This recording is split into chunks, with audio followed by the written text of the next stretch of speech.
Great, you actually sat in order of my intros too. That was inadvertent, I think. So this panel is called the Shape of the ETF Industry. So we'll do some brief introductions and we'll jump right into it. Joining us, the Head of Strategy and Development at Amundi is Clarisse Djabbari. Also joining her is Andrew Jamieson, who is Managing Director and Global Head of ETF Product at Citigroup. And lastly is Thomas Merz, who is the Head of Distribution for Europe ex-UK at Vanguard. Well, thank you guys for being here. So let's actually start. Clarisse, we'll start with you. I don't want to spend too much time on sort of MiFID in the past, but it's been almost 2 years now, right, since MiFID came into place. Can you maybe talk about, in a very short time, some of the changes that you've seen post-MiFID, or maybe even how the perceptions were pre-MiFID and how you sort of see that evolve post-MiFID? Okay. So, well, if your question is, has MiFID completely changed the game? The answer is no. There is no seismic shift post-MiFID 2 for the ETF. But definitely, I would say MiFID 2 is changing the game. It sets the change for the ETF usage on the retail side, definitely. If you think about it, MiFID 2, basically it's about, I would say, suitability and appropriateness. It's about fees transparency. It's about ban of retrocessions for discretionary portfolio management and independent advisors. So if you take what MiFID is about, definitely this is a game changer for distributors. And their business model is being challenged. Their margin is under compression. So any solution that they can offer, which keeps their margin and with low-cost embedded funds in it, is the answer for them. So definitely, the ETF is a perfect match in this context. And it's not just theory. We see it with our clients. Last week, a private bank was telling us, I had no ETF in my portfolio. Now I have 10%, and my objective is 25% end of next year. We see solution based on ETF, fund of ETF, model portfolio based on ETF, mandates based on ETF. So all this type of solution based on ETF, definitely we see them from distributors. There's an appetite, and we believe in it, and that's why we've launched typically the prime range that we've launched, 5 basis points, cheap, simple, very straightforward. This is typically to target this retail market post MiFID 2. So no, it's not a seismic shift, and we didn't expect it. And you said when you asked the question, it's almost 2 years. Well, it was 1st of Jan 2018, but the interesting thing is also to say that the clients are receiving the reports on fee transparencies and how much it costs them beginning of 2019.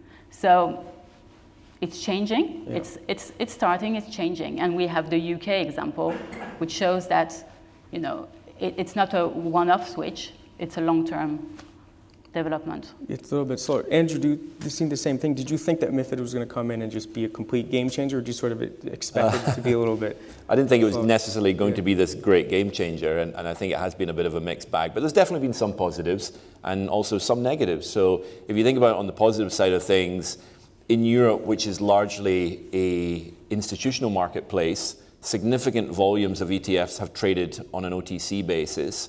And under MiFID 1, ETFs were out of scope, and therefore there was no requirement to report all ETF volumes. So post MiFID 2, there was a requirement, and I think to some degree the industry rather naively assumed this was going to give us this great consolidated view, and it was going to be very simple, and we're going to see everything in one place. And sadly, that hasn't necessarily transpired yet, although in saying that, there is some good work being done by Bloomberg as an example in terms of aggregating volumes on their public funds description page. So I would definitely recommend people to look at that. But there's more work definitely needs to be done in terms of bringing it together so anybody can see it on any venue in one consolidated view, which would be a big benefit. And I think another downside, sadly, is if you look at research. So we put out as a company institutional dedicated ETF research on a weekly basis in the US, in Asia, and also in Europe on the usage range.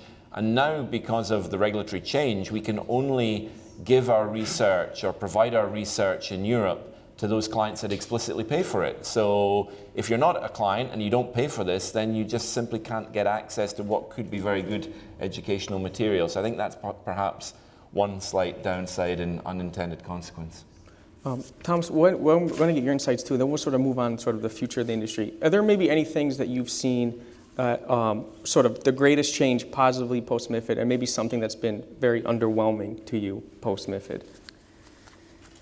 You know, I think it's difficult to say pre and after, as we already heard. It's a process, a continuous change. I think the biggest upside of that new regulation is about awareness, as we heard, right? So clients across Europe, but also in other regions, understand more and more the benefits and the philosophy behind ETFs. I think, seeing, as we heard, being used in model portfolios, being used through a variety of different clients, where before it was, as we heard as well, right, was kind of an institutional, professional buyer's market. Some ETF specialists, specialized entities in maybe bigger conglomerates used ETF quite heavily, traded OTC, NAV, plus minus, at risk. But the awareness wasn't there, and the awareness is not just here, but it's percolating in, it's kind of coming to the market, and also kind of the benefits get more visible. On the downside, I don't really see downsides of the MiFID II. I see hopes being disappointed, to your point. But if you look at the trading volume and reported trading volume, did it change? No, it did not change. It did not bring back the hope. Maybe some had the hope that it's going to be more on the tape, on exchange. Did it change? No, it did not change. It's still about 60 to 70% goes over TradeWeb or RFQ platforms. That's not because of MiFID II, it's just because who is buying? It's been bought pooled, and those pooled execution channels still use the same kind of paths, which is RFQs or TradeWeb or kind of platforms where they get the good price. However, what has changed, I think, with regards to when I look 10 years back, right? There were prices executed, NAV plus, and simple plain vanilla exposure, NAV plus 15, 10. These are fantasy prices these days, right? These are down to 1.5, 2 basis points. So that has changed over time because the instrument itself has become much more used, widely used, right? But on exchange is not changed, right? Most of the volume goes OTC. So let's talk about something, because you sort of alluded to about future growth. But before we do that, I actually want to poll you guys again, because I'm going to pose the same question to them. So again, on the app, the bar app there, we'll pose sort of the next polling question. It's going to be on what factor do you think is going to drive the most asset growth in the European market over the next 5 years?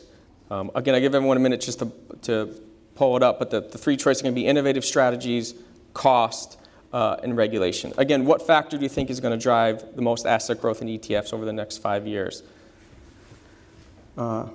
Looks like cost, and it was something you had mentioned about the Amundi Prime products you guys had launched this year. Now more votes are coming in, but so innovation and cost. And I guess, Andrew, I'll pose it to you first.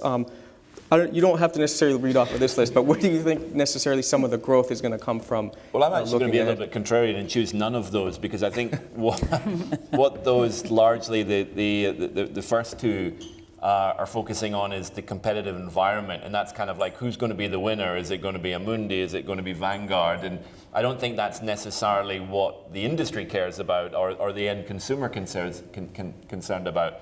I do really think that the game changer will be the retail adoption in Europe, which we largely haven't seen to date. And I think there's a very positive outlook when you compare Europe, which is 95% institutional, and you look at the US, which is much more an even split, and you take a market like Australia, which is the absolute opposite, and it's probably 90-95% retail. So I think there is a huge opportunity there. The two largest impediments that I see in Europe to date have been regulation and have been technology, and I think those are largely being resolved. So in terms of an uneven playing field around trail commissions, that's been resolved through a lot of Europe and is continuing to be resolved. So I think that will break down the barriers to retail getting access to the product. And then the second one, technology.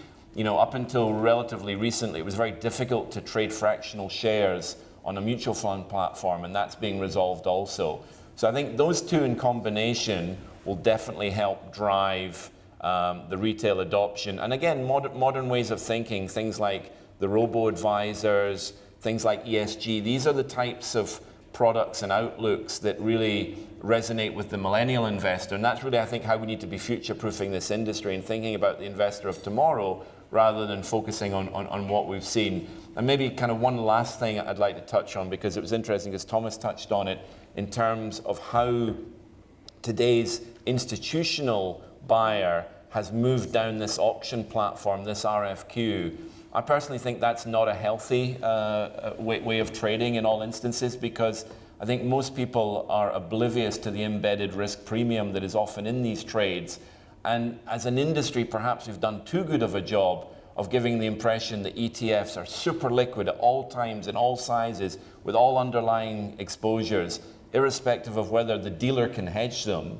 So at the end of the day, you're going to get a very uneven execution experience in many instances, and therefore you should explore a full range of smart order routing rather than one simple platform. And I think that's something we need to address and change, because people are not getting that good outcome that they possibly feel they get through that platform methodology.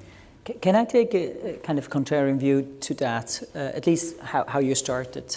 Because I would like to combine your retail adoption, which I agree, with the regulation. And I don't think so we have seen it's resolved, because I hear a lot from the regulators in Brussels, but also on the local regulators, that cost and charges, that retail investors are really educated and transparently informed about what they're paying, for what they're paying.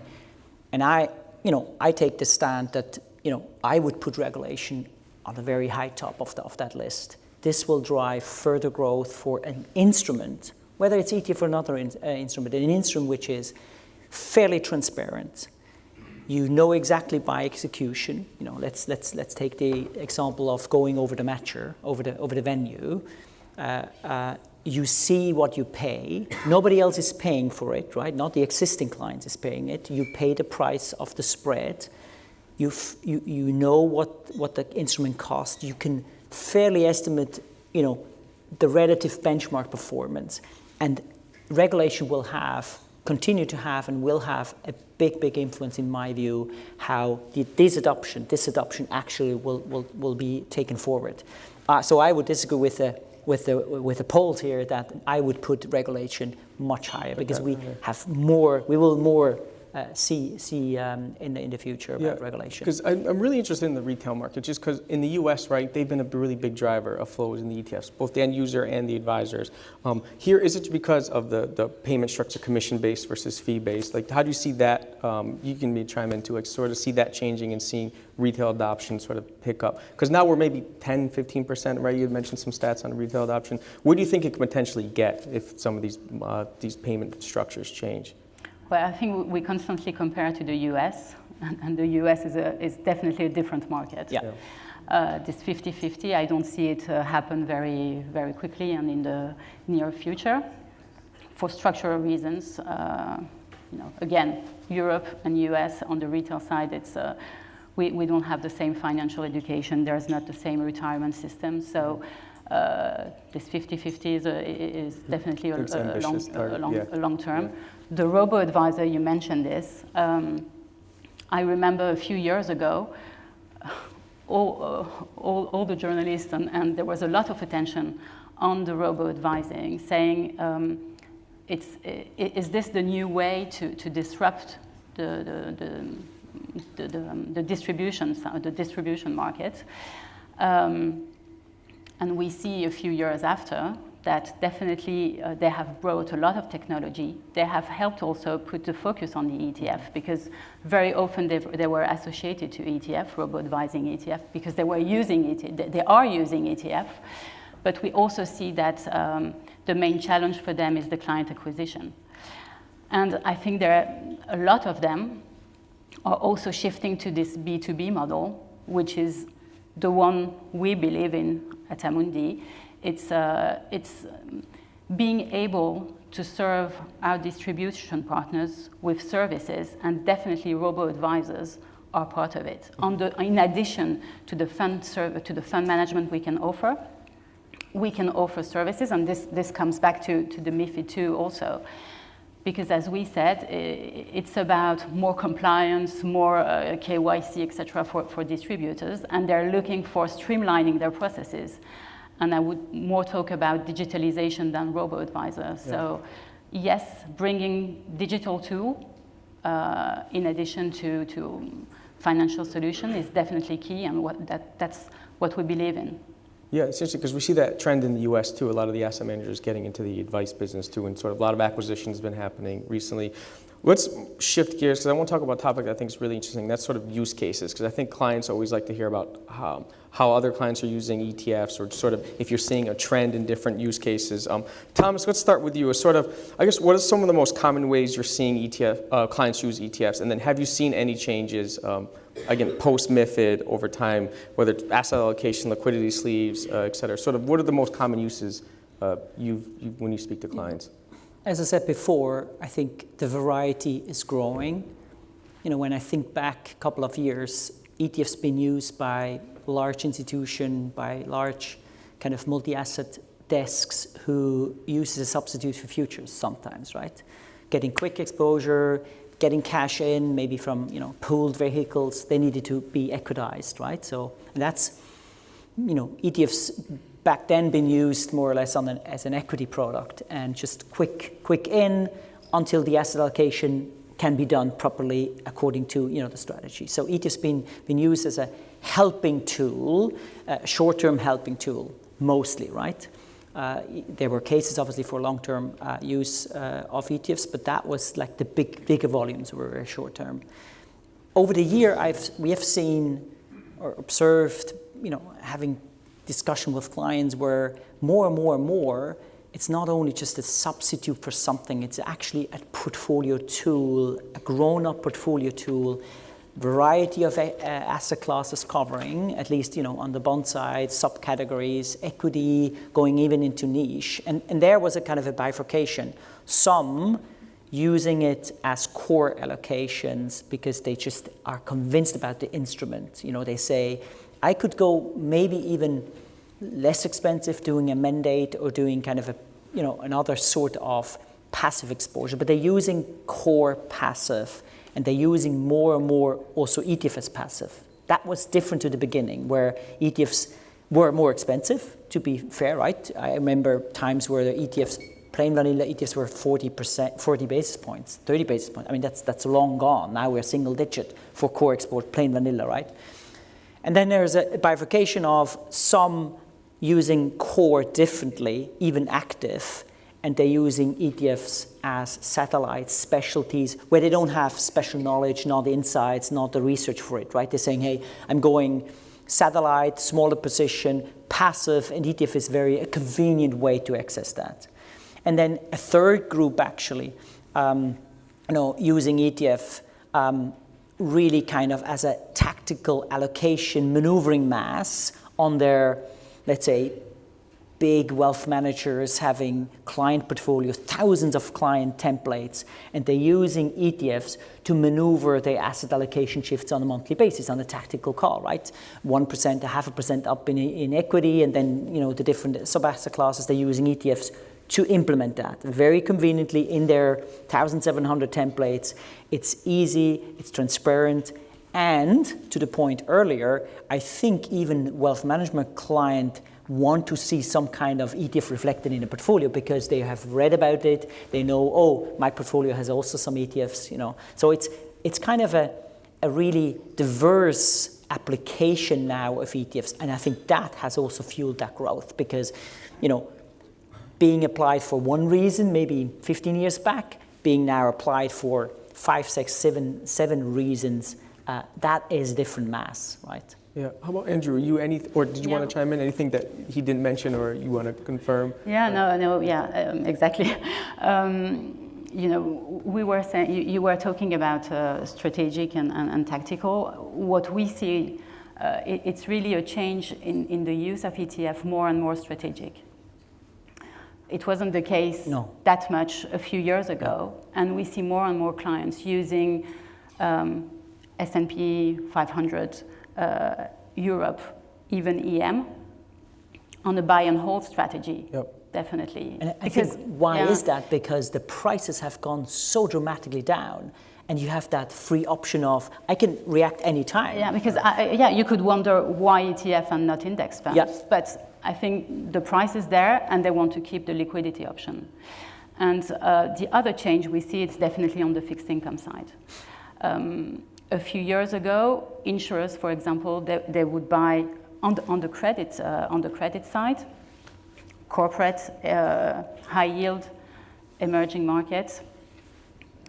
The fixed income ETF is becoming the tool to access the underlying asset class, definitely. And I was mentioning insurers, for example, a few years ago, they would directly buy the underlying bonds because of accounting issues. They wanted to have held to maturity, etc. Now they're using ETF to access these underlyings. Definitely on the credit side, it's becoming the main tool. And I think what has made the success of the ETF on the equity side, so the liquidity, the transparency, the diversification, you can translate that to the fixed income market, to the fixed income ETF, and they're buying, the institutionals are buying the fixed income ETF exactly for the same reasons, diversification, the liquidity. Sure.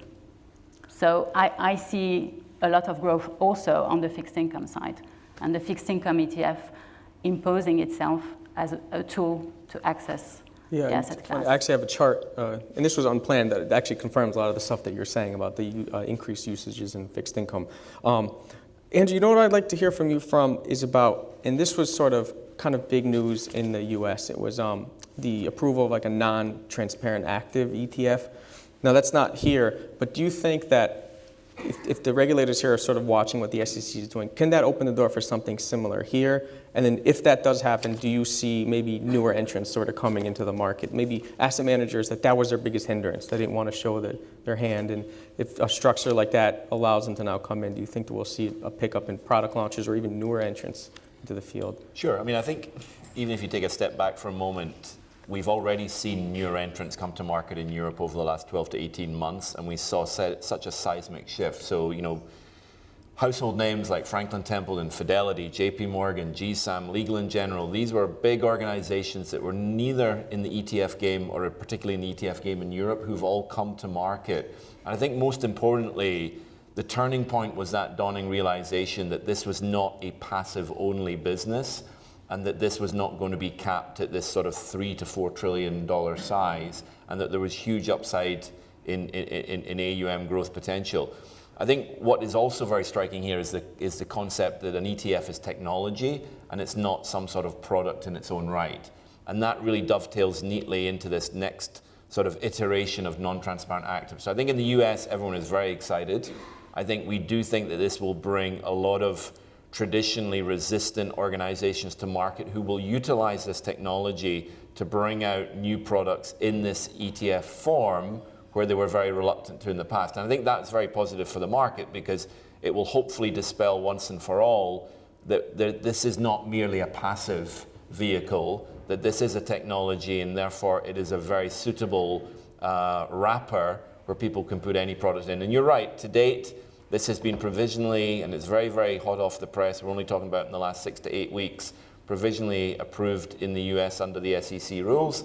However, I'd be very, very sure that the European regulators will be watching very closely, and once this process gets established in the US, I think certainly going forward, I would imagine that this will be the same in Europe. Do you think that increased competition, is that ultimately going to be a good thing for the industry? Well, I think so again, I think you have to think about it more broadly. This is not going to compete with the existing ETF providers and the existing products. So this is not bringing out yet more S&P 500 Eurostoxx products.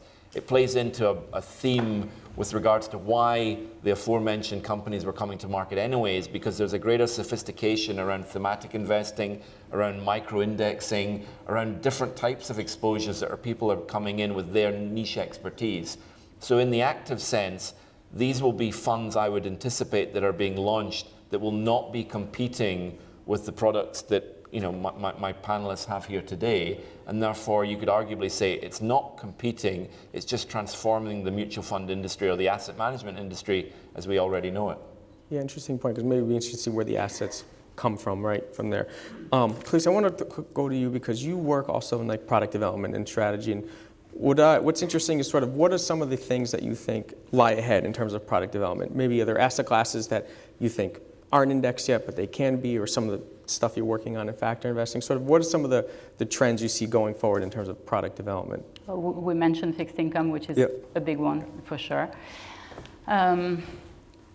What we've seen so far, and we will continue to see it, it's this shift from market cap weighted indices to non-market cap weighted indices. It started with ETFs replicating large indices, whether sectors, countries, etc. And we see this, of course, this segment now is very much crowded. And I think all type of indices, market cap indices already exist more or less. Sure.